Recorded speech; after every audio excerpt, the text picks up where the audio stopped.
Chapter 27. Artist Loft. I started painting the distal phalange. I mean, it's just a bone. You can't see it under the skin, but the power of its true meaning cascaded down from the apex. The absence of any bend in the distal interphalangeal joint is what gave this great painting its power. I had worked my way down the canvas, each tendon imparting its own sense of masculinity. I had finally found inspiration in something that held meaning to me as I painted the stout, crisp lines of a middle finger on my canvas.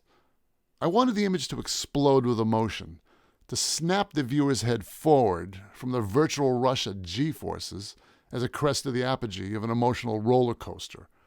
I worked to the big middle knuckle.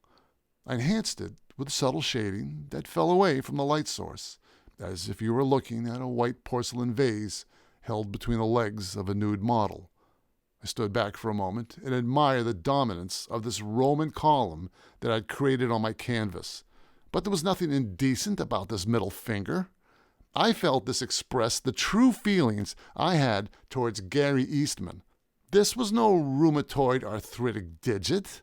This was the finger of youth, a superhero finger. I considered having it jut out of the glove of an invincible comic book character, or even the black leather-clad fist of a motorcycle outlaw. Hell, I would have gone with a ripped gay guy wearing a leather harness. Who knew where that finger had been?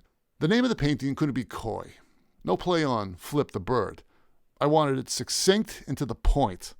At first, I considered merely calling it, "Fuck you, Gary." Well, where was the subtlety or nuance in that? A great piece of art like this needed a name for the ages. I went with the Latin phrase, digitus imputicus. It required the exclamation point. There was nothing subtle about it. Perhaps art critics in the future would come to appreciate its majesty, the sheer expression of anger I had towards my patron.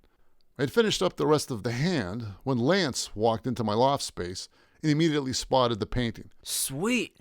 Thanks, I said. I've been greatly inspired recently. He studied it some more. That will go great in our space. It's so rock and roll. Sorry, this is a delivery you'll need to take down to the DLC for me. I love talking to the Mookie dude. He's so funny. Mookie was a funny dude. I wasn't sure if Lance was high. Really? I asked. He keeps talking about the 1975 Red Sox, how they almost won the pennant that year. Did you point out that the Red Sox have won a bunch of World Series since then? Yeah, he doesn't care about those. He keeps talking about this guy, Carl Yastrzemski. I corrected him. Yastrzemski. I knew this from my childhood. I had 4 of his baseball cards. Who? He was a really important player back then. Lance lost interest in my painting technique and focused on a tray of used tubes of paint. He casually pushed his finger through them. Mookie sure is old. He talked about some blizzard with this other painter dude. I stopped painting.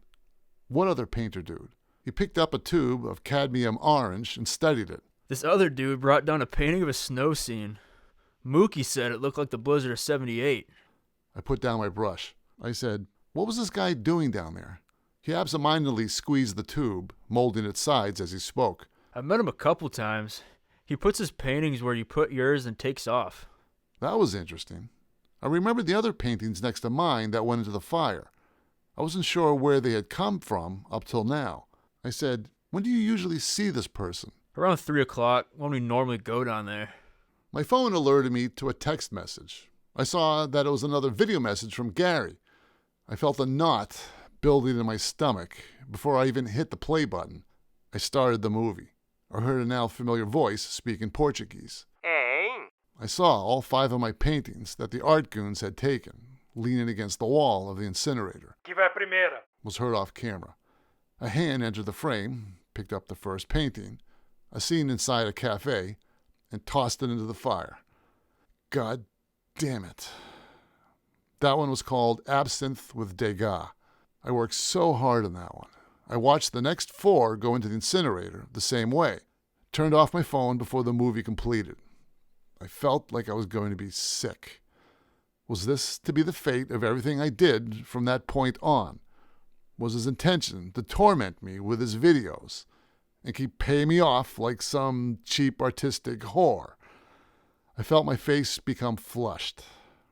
The hatred of my benefactor suddenly grew to an exploding point. I said to Lance, "Hey, do you want to watch me create another painting?"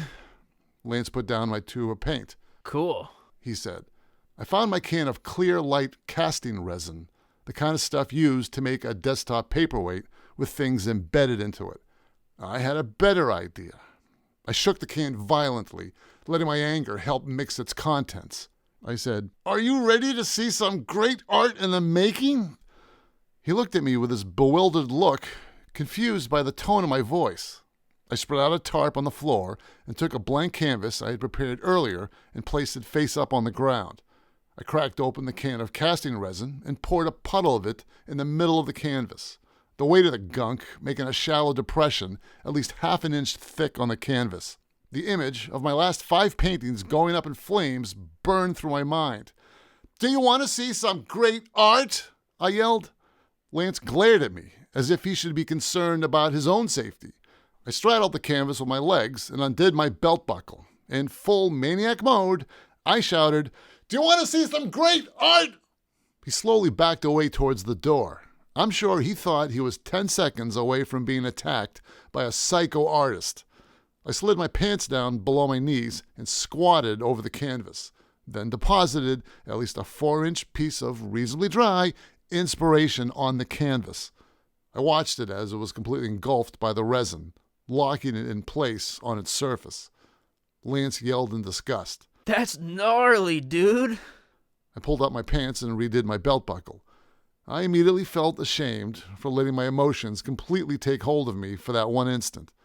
I then realized that once dried, my temporary insanity would be saved for future generations of art patrons to admire. I guess it was a point I had to make with Gary. "How would you like to make another $50? I said casually. Perplexed, Lance said, Dude, I'm not delivering that. "What?" I said, trying to sound as rational as possible. "It'll be completely dry when you take it down there to the DLC building." Lance looked down at the canvas in disgust. "Come on," I chided him. "You said it was rock and roll." The other painting, dude. The other painting. "Make it $100. Lance had a look of revulsion. Why did you do that? Without the slightest sense of irony, I said, "I guess I just needed to get that one out of me."